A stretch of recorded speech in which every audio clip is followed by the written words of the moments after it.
धाकड़ खबर, बेखौफ सुबह, बेबाक अंदाज।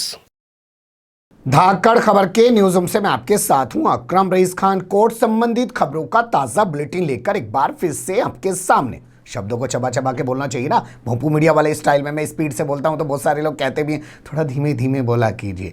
तो कोर्ट संबंधित खबरों का ताजा बुलेटिन लेकर एक बार फिर से आपके सामने हाजिर हो गया हूं। आज के बुलेटिन में 12 अहम खबरें जिनसे आपको रूबरू कराने जा रहा हूं। लेकिन आगे बढ़ने से पहले आज एक खास अपील है आपसे, नोट कर लीजिएगा कागज कलम लेकर। वैसे तो आजकल कागज कलम का जमाना खत्म हो गया, मोबाइल में नोट कर लीजिएगा। आज है 6 अप्रैल जब ये बुलेटिन मैं आपके सामने रख रहा हूं।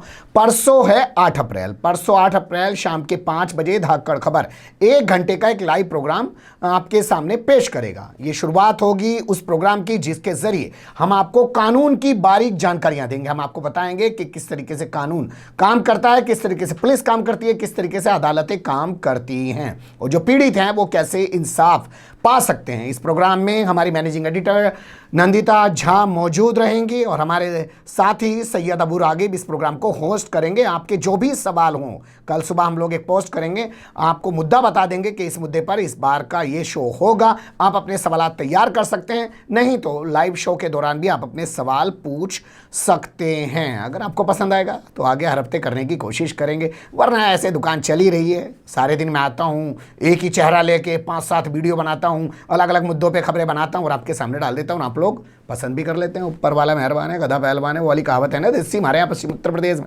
छोड़ देते हैं कहानी इधर उधर की, शुरुआत करते हैं बुलेटिन की। चलते हैं पहली खबर के साथ।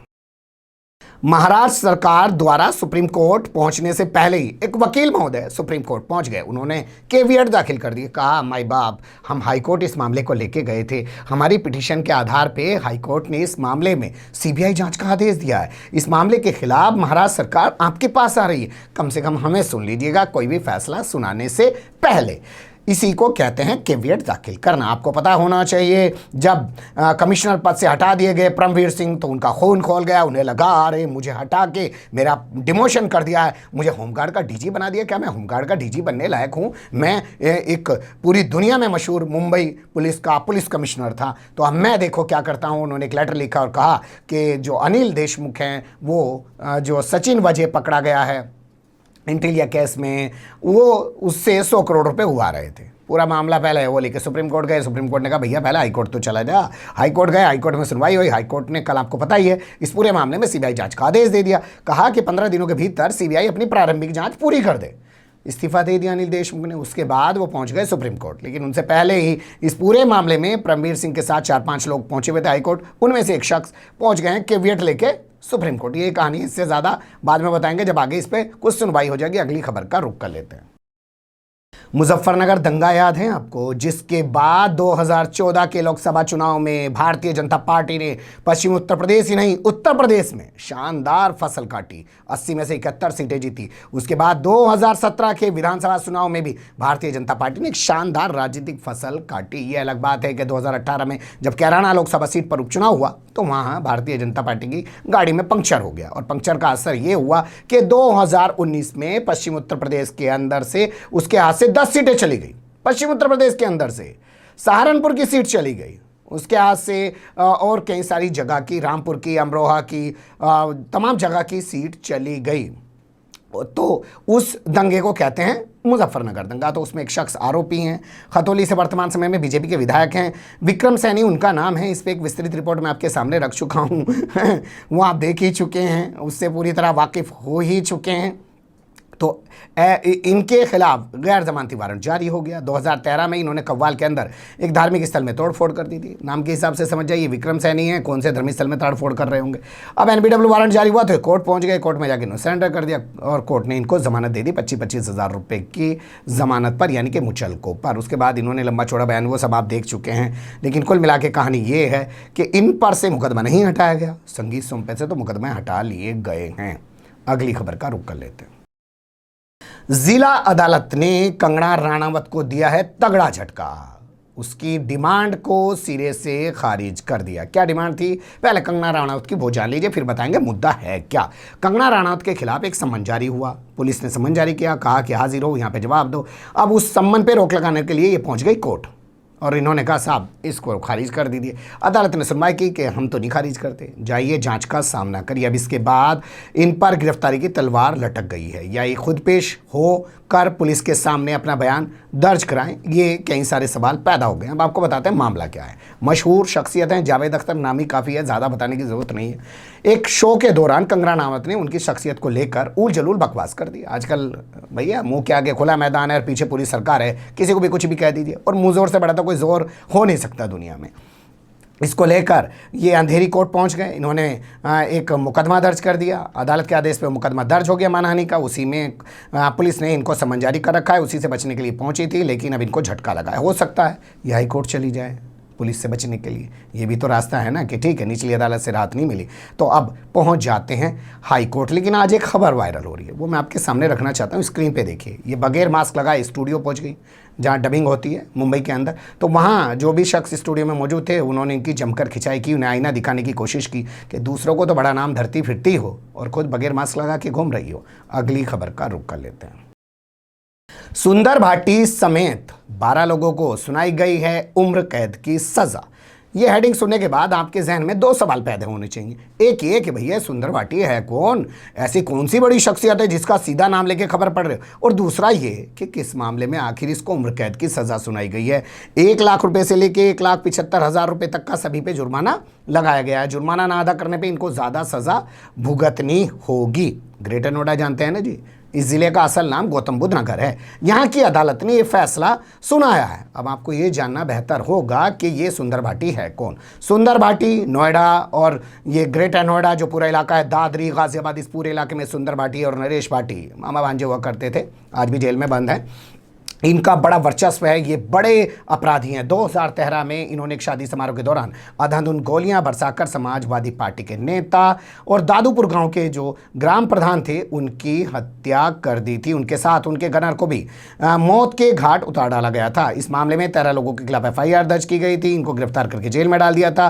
कई साल से मुकदमा पेंडिंग पड़ा हुआ था। अब जाके मुकदमा शुरू हुआ तो अदालत ने अपना फैसला सुना दिया कि इन सभी को ग्राम प्रधान और समाजवादी पार्टी के नेता हरेंद्र नागर की हत्या के आरोप में और उनके गनर भूदेव शर्मा की हत्या के आरोप में, जो कि 6 साल पहले हुई थी, उसके आरोप में इनको उम्र कैद की सजा सुनाई जाती और इन सब पे जुर्माना लगाया गया था। इस घटनाक्रम में जानते हैं सबसे दिलचस्प चीज़ क्या थी? इस घटनाक्रम में सबसे दिलचस्प चीज़ ये थी कि इन्होंने अपनी ही गोली से अपनी एक साथी को भी मार दिया था जिसका नाम जतिन था। मतलब गोलियां चला रहे तो अपने साथी को भी लग गई। वैसे दावा यह किया गया था कि जो गनर भूदेव सिंह है उन्होंने गोली चलाई और जतिन को मौके पर मार दिया जो हमलावर आया था। इस फैसले के आने के बाद समाजवादी पार्टी के जो नेता हैं और हरेंद्र नागर की पत्नी है बेवन नागर, उन्होंने कहा कि आज उन्हें लगता है कि कुछ इंसाफ हुआ है, लेकिन लड़ाई अभी लंबी है क्योंकि वो चाहती हैं कि इन लोगों को फांसी दी जाए और इस मामले को लेकर वो हाईकोर्ट तक जाएंगी। अगली खबर का रुख कर लेते हैं।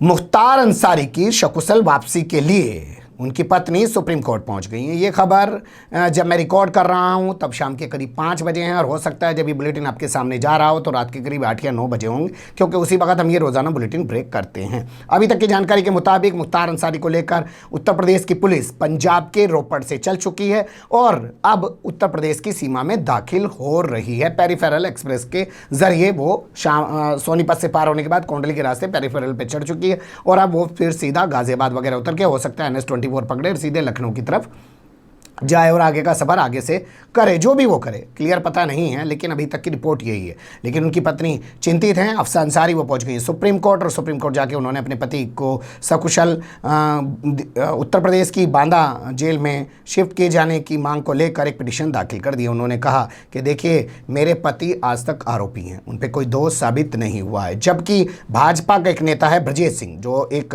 पेशेवर अपराधी है और आजकल भाजपा का नेता MLC है, इसके अलावा एक नेता और है। इन दोनों नेताओं से जुड़े हुए एक मामले में मेरे पति चश्मदीद गवाह हैं। तो ये लोग आज भाजपा के नेता होने की वजह से सरकारी मशीनरी का इस्तेमाल करके मेरे पति की विकास दुबे स्टाइल में फर्जी एनकाउंटर के जरिए हत्या करवा सकते हैं। इस पूरे मामले को लेकर अफजाल अंसारी ने भी अदालत से मांग की है कि वो उनके भाई और बीएसपी के विधायक मुख्तार अंसारी की सकुशल वापसी को सुनिश्चित कराए और कहा कि वो आरोपी हैं। उसके बाद उन पर मुकदमा चलाया जाए, जो भी अदालत का फैसला हो उसके बाद जो सज़ा बनती हो उसको भुगतने को मुख्तार अंसारी तैयार रहेंगे। अगली खबर का रुख कर लेते हैं। अपील दायर करने में देरी की तो सुप्रीम कोर्ट ने लगा दी सीबीआई की क्लास और सवाल उठा दिया कि क्या ये सीबीआई जो कहती है अपने आप को कि देश की सबसे प्रमुख जांच एजेंसी है, हर कोई चिल्ला चिल्ला के कहता है सीबीआई को जांच दे दो, सीबीआई को जांच दे दो, ये सीबीआई क्या वाकई में इस काबिल है?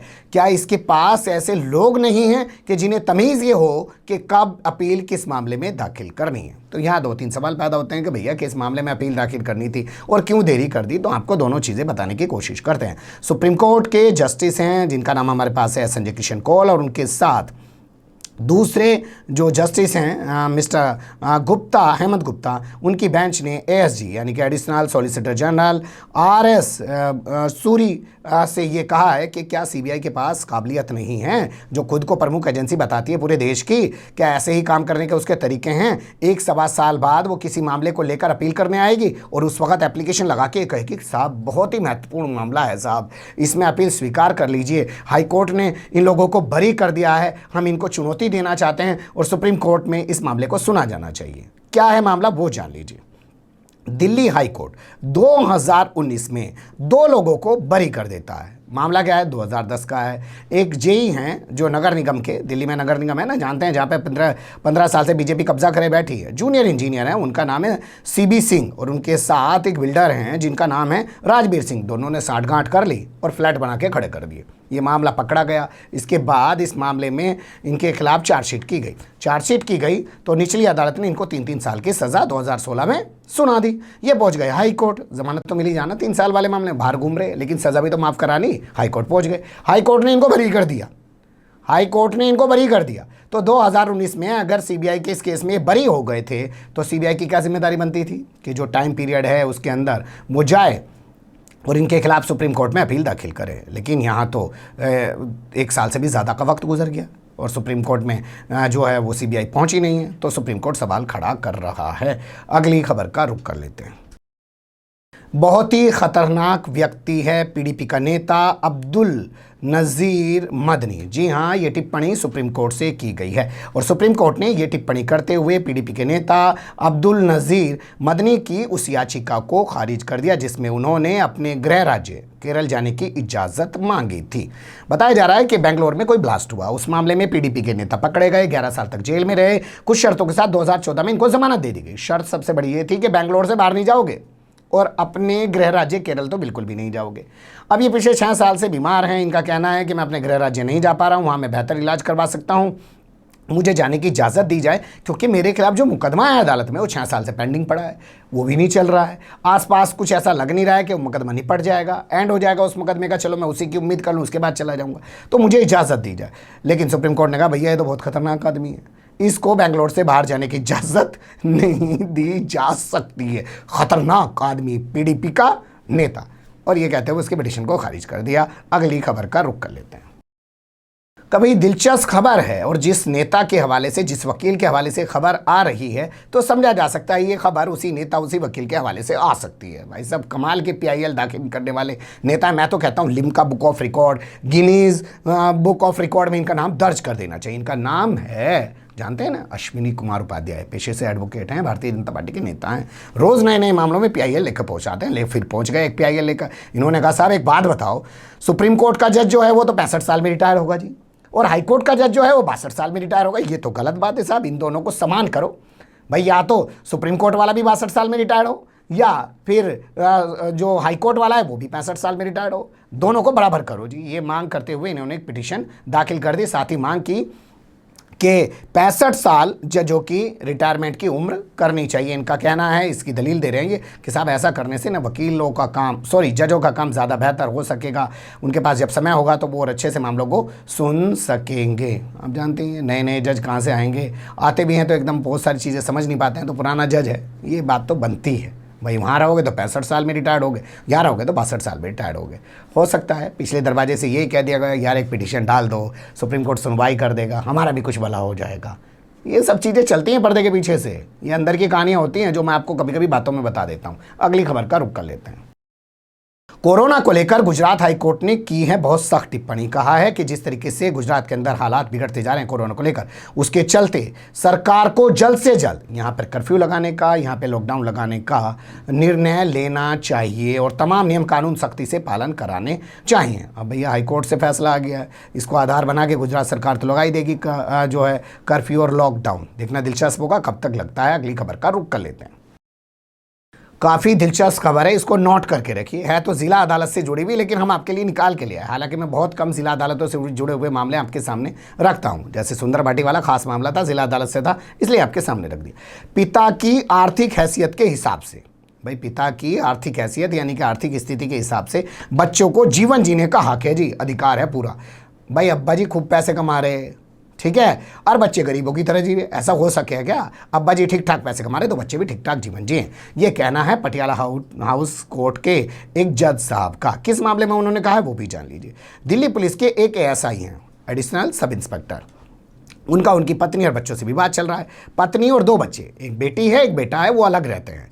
तो निचली अदालत ने जो है हर एक के लिए 5,000 रुपये पर महीने का खर्च फिक्स किया। तो 3 लोग हैं, 15,000 हो गए। 5,000 जो उनके किराए विराए ये तमाम चीज़ें के लिए खर्च किया, तो 20,000 फिक्स कर दिया। अब ये दरोगा महोदय हैं, ये कह रहे हैं माई बाप 20,000 नहीं दे पाऊंगा, मेरे बस की नहीं है 20,000 देना, मैं सिर्फ 5,000 दे सकता हूँ। तो अदालत ने कहा भैया एएसआई है, सरकारी नौकरी में है, ठीक ठाक कमा ले रहा है, 20,000 क्यों नहीं देगा? और अगर कमा ले रहा है तो बच्चे क्यों अच्छा जीवन ना जिए? आपकी दलील हम मान लेते हैं, यह अदालत का कहना है, मेरा कहना नहीं है। आपकी दलील हम मान लेते हैं कि आपकी पत्नी भी कुछ काम कर रही है, भाई प्राइवेट कुछ काम कर रही होंगी बेचारी, बच्चे आपकी बेटी भी कुछ काम कर रही हैं, लेकिन आपका बेटा तो पढ़ रहा है ना, बेटी भी पढ़ रही है, उसकी पढ़ाई पे भी खर्च हो रहा है, तो ये तो आपको देना पड़ेगा। इनकी इस अर्जी को खारिज कर दिया है। भाई वो वाला जुगाड़ कर लेना कि सारी तनख्वाह ही माफ़ करवा ले, 1 रुपये की तनख्वाह ले ले। बहुत से लोग ऐसी दलील देते हैं ना कि सरकारी नौकर था जी, उसकी बीवी ने कहा मैं तो हर जगह खर्चा लूँगी जी, उन्होंने कहा मैं तो 1 रुपये की सैलरी लूँगा जी, सैलरी माफ़ करा देता हूँ। अगली खबर का रुख कर लेते हैं। नीलामी में खरीदी गई संपत्ति को लेकर जो खरीदने वाला व्यक्ति है वो अपने आप को उपभोक्ता नहीं कह सकता। ये काफ़ी दिलचस्प खबर है और हो सकता है इस पे आने वाले टाइम में कुछ और जजमेंट आए, लेकिन फिलहाल जो आया उसको जान लीजिए। बैंक या किसी भी सरकारी महकमे द्वारा जब्त की गई किसी भी संपत्ति को, प्रॉपर्टी को खरीदने वाला व्यक्ति या खरीदने वाला शख्स या महिला जो भी XYZ है, वो अपने आप को उपभोक्ता नहीं बता सकती है, ना ही उपभोक्ता अधिनियम के तहत वो किसी तरीके का केस दाखिल कर सकती है। ये कहते हुए दिल्ली उपभोक्ता आयोग की जो जज साहिबा हैं, उन्होंने एक महिला की जो है कुशमती देवी उसका नाम है, उसकी पिटीशन को खारिज कर दिया। महिला का क्या कहना था वो कहानी जान लीजिए। महिला का कहना है कि इलाहाबाद बैंक द्वारा 2010 में प्रॉपर्टी को जब्त किया गया और फिर उसको नीलाम कर दिया गया। नीलाम करने के दौरान उस प्रॉपर्टी को इस महिला ने 31,70,000 रुपये में खरीद लिया और उसके बाद इस महिला ने जो खुद कुछ पेमेंट थोड़ी बहुत जमा कराते हैं, वो आपको पता ही है, शुरू में कराते 7,90,000 रुपये की पेमेंट फौरी तौर पर जमा करवा दी। बाकी की पेमेंट के लिए टाइम रखा गया, लेकिन इसी बीच महिला को पता चला कि भैया बैंक ने जो ये प्रॉपर्टी उसको बेची है, नीलाम की है, ये प्रॉपर्टी पे तो असल में मुकदमा चल रहा है, तो ये प्रॉपर्टी तो ली नहीं जा सकती, बैंक के पास भी पूरी तरीके से प्रॉपर्टी नहीं है। तो ऐसे में उसने कहा भैया मेरा पैसा वापस दे दो। बैंक ने पैसा देना मना से किया, तो ये महिला पहुंच गई महिला आयोग, सॉरी उपभोक्ता आयोग। इसने कहा साहब मैं उपभोक्ता हूं, मेरे साथ धोखाधड़ी हुई है, ये लेन देन का मामला है। बनता तो लेन देन का ये जी, खरीदारी तो कर ही रही थी ना, लेकिन अब उपभोक्ता फोरम का मामला है, उन्होंने इसके पिटीशन को खारिज कर दिया और कहा कि आपको इजाज़त देते हैं, आप संबंधित अदालत जा सकती हैं, यानी कि सिविल सूट बना सकती हैं। अगली खबर का रुख कर लेते हैं। आखिरी खबर का रुख कर लेते हैं। आखिर कब तक अंतरिम निदेशक के सहारे चलती रहेगी सीबीआई?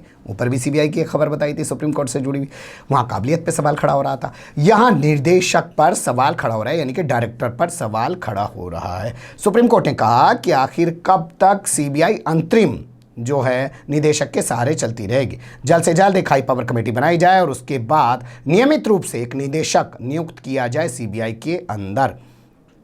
ये तमाम चीज़ें कही गई हैं। ये कौन पहुंचा था इस मामले को लेके वो जान लीजिए। एनजीओ है कॉमन कॉज, वो पहुंची थी, उसने पिटीशन दाखिल की। उसने कहा एक बात बताइए, देश की सबसे प्रमुख जांच एजेंसी के पास अपना सर्वा निदेशक नहीं है, डायरेक्टर नहीं है, टेम्परेरी बना रखा है, तो इसलिए वहाँ पे आदेश जारी करिए। तो उस पर एक आदेश जारी किया गया है। बताया जा रहा है कि 2 फरवरी को ऋषि कुमार जो शुक्ला थे, उनका कार्यकाल पूरा हो गया और उनके कार्यकाल के बाद यहाँ एवं ही भैया थानेदार नहीं रहा, अरे ये जो दरोगा है ना, इसे थोड़े दिन के लिए थानेदार बना दो। यहाँ पे प्रवीण सिन्हा, उनको कार्यवाहक निदेशक बना रखा है और कहा जा रहा है कि ये गलत है। अब यहाँ पे अटॉर्नी जनरल पहुंचे इस मामले में, उन्होंने कहा थोड़ा वक्त दीजिए साहब, हम लोग जो है 10 मई के आसपास इस पर एक मीटिंग करेंगे और फिर एक कमेटी बनाएंगे। भाई 2 मई तक तो चुनाव ही है, प्रधानमंत्री वहाँ बिजी है, कैसे कमेटी कर ले, कुछ और काम होता तो कर भी लेते। लेकिन अदालत ने कहा कि वो इस मामले में जल्द ही अगली सुनवाई करेगी 16 अप्रैल को। उससे पहले क्लियर बताइए कि आप लोग क्या कर रहे हैं। बने रहिएगा धाकड़ खबर के साथ। फिलहाल कमेंट्स के रूप में आप लोग अपनी राय दे सकते हैं, खबर को लाइक कर सकते हैं, चैनल को सब्सक्राइब कर सकते हैं, ज़्यादा से ज़्यादा हमारी खबरों को शेयर कर सकते हैं। फिर ऐसे ही किसी सुलगते हुए अवलस्त मुद्दे लेकर मैं आपके सामने हूँगा हाजिर। फिलहाल अभी मुझे दे इजाज़त।